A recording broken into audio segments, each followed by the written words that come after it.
Hello everybody, my name is winterpauluk. This is my live stream, or you may be watching on my YouTube channel. I'm currently pulling together a bit of information in regards to Miscellania. Now the reason for this is I've had a few people ask me about it in regards to how I make my money and what's best options, best way, and so on. So my advice is basically this.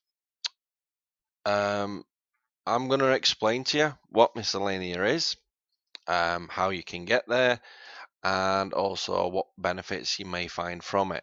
Now, first thing, this will make you some cash, but as they say, you don't make anything without spending something.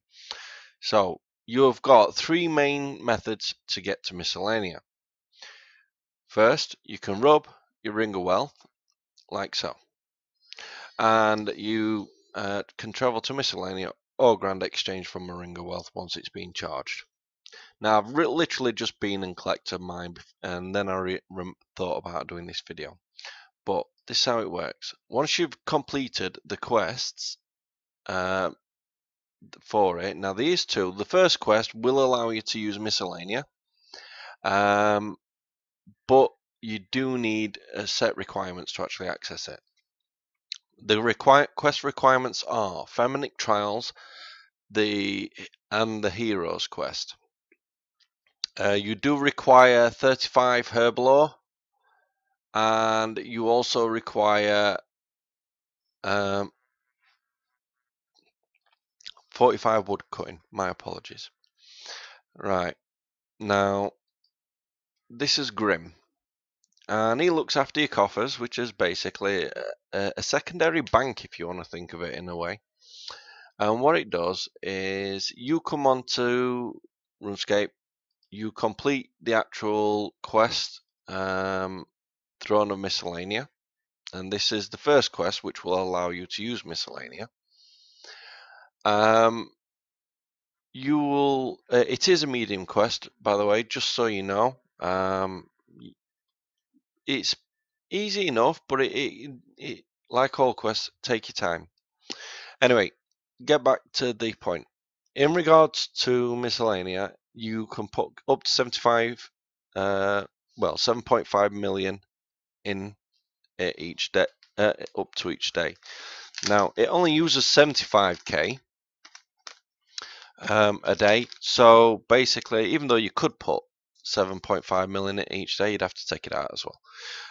But once you've topped it up, you can even start with 75k. Some people do, some people don't. But once you've topped it up, you come back each day or every couple of days to keep your approval rating to maximum. Now the maximum is 100, and it does go down minutely. I mean, a day or two, and it may go down maybe 1, maybe 2%. Now to explain this a bit more, these yellow are classed as one worker. So in this 1, 2, 3, 4, 5, 6, 7, 8, 9. So you can have up to 10 workers in this. I know there's 10 because that one space is the space for one worker, because I've added them onto wood. Now you've got choices on what it is they collect for you. Now you can pretty much guarantee the value of the collections per day will be above the 75k, and this can be a combination of herbs, logs, tree seeds, herbal or seeds, nests.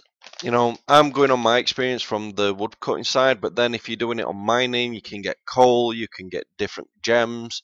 If you do it on farming, you get a lot of farming seeds and things along that lines. You've also got your fishing. Now it all turns out cooked, and to be honest, I've never actually used the fishing one because if I wanted food, I'd just go and get it myself. But the idea is you top this up with money.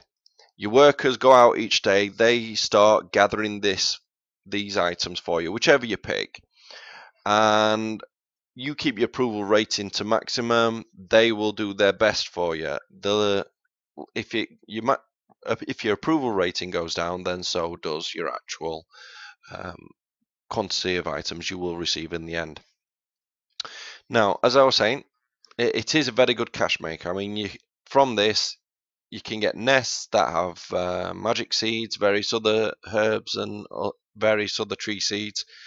You also, the nests themselves, once you've crushed them, they can be used for herb lore, for Sara brews. This will make you money. This is what I used to use for making most of my cash. Now, I don't do that as much these days because I've got other means as well. But this is something very easy to do once you've got that quest done, and it'll be something that you can easily repeat, and it'll help you build up your stocks. It might not do it very quickly, but it will do it. My recommendation is try and collecting your actual goods at least, give it 100 days. If not, then at least try and give it a month, because the longer you leave it, the more items you will receive. Now, to keep your approval rating up, you've got a few options depending on what you want to do. Now, as I come near enough every other day, I just stand over here and rake a bit of flax. It's that easy. Now, if I say we're down to say maybe 80% or something along that lines, then I would probably look at either standing over here chopping maple trees, or you can travel over here to mine coal. Now, you don't get to keep any of these items yourself, because this is sort of your way of paying them for actually keeping that approval rating up. You're helping them out, so they help you out, and they charge you only 75k a day. Now, on top of this, if you want to travel here other means than a ring, you can go up to top of Feminic Isles, and near their docks there is a boat that will bring you here.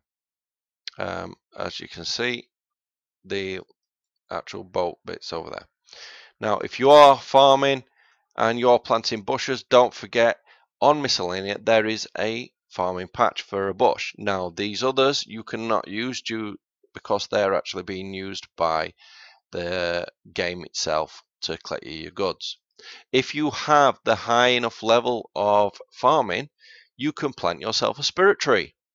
Now, the benefit of this is it'll give you multiple teleports to all over,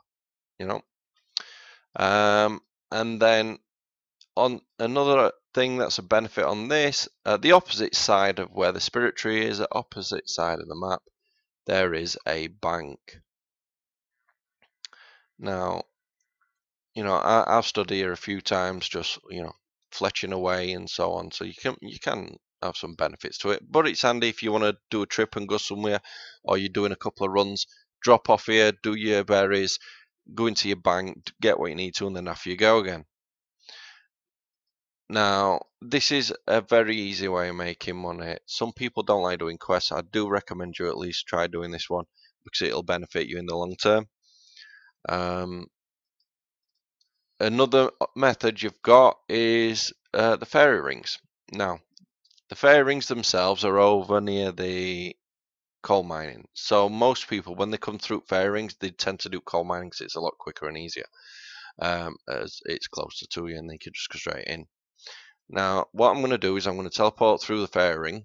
I am then going to show you the fairy ring code, which is CIP, and I'll also just show you the list of other codes that I've got on there, because as a RuneScape player, if you don't know where to find them, they are difficult to actually locate some of these codes. She can be stood there for ages randomly, just click, click, click, trying to make it happen. Anyway, this is how your fairy rings code works. You can either click on your dials and they'll move around to the letters you want, or you can save your favorites. Now, if you look on the right hand side of my travel log, you can see all the codes. I am trying to do this as slowly as I can, so that way we can provide you the potential codes for different locations. If you don't have these already, it's a good idea to use them, and then at that point they will be saved into your travel log. And don't forget, if you use some of them a fair amount, then of course use your favorites, so it's much easier. Anyway, we'll go to Miscellania Fruit Fairy Ring, and there you go. That is your 3 forms of teleportation there, also a on foot travel. Hopefully I've helped you out a little bit. If you have got any comments, please leave them. If you do like this video and you want to see more, please hit like and also go for the subscribe. I'm also on YouTube, so subscriptions will help on there as well.